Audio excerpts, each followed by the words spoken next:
Alexander the Great conquered an empire that stretched from Greece to Egypt, Persia, and deep into India. He defeated armies larger than his own. He crossed deserts, mountains, and rivers. He became one of the most powerful men the ancient world had ever known. But there was one enemy Alexander could never defeat: himself. Alexander was born in 356 BC, the son of Philip II of Macedon. He was educated by Aristotle, raised among warriors, and taught to believe that greatness was something to be pursued. And Alexander pursued it relentlessly.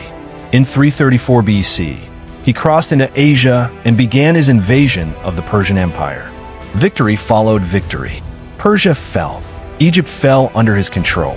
His army continued east through Central Asia and into India. But every victory seemed to create another horizon. The more he conquered, the more there was left to conquer. In 326 BC, after defeating King Porus at the Hydaspes, Alexander wanted to continue toward the Ganges. But his exhausted soldiers refused. They had marched for years through endless campaigns, far beyond the borders of a known world, with no end in sight. They feared they would never see their homes again or survive another distant war in an unknown land. For years, they had followed him across thousands of miles. Now, they wanted to go home. For perhaps the first time, Alexander could not command the outcome. He had conquered kings, but he could not conquer the limits of his own army.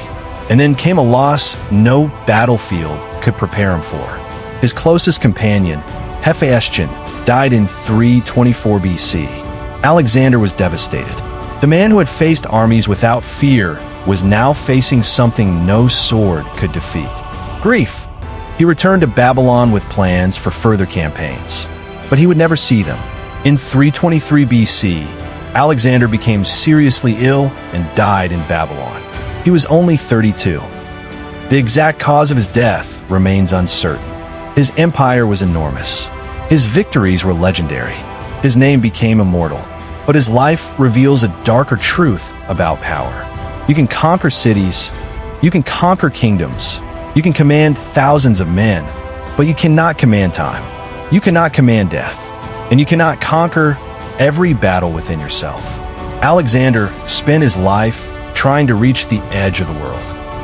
Perhaps the greatest lesson of his story is not how much he conquered, but how little conquest can ever be enough.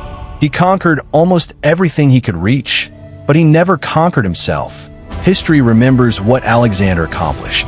We remember what it cost him.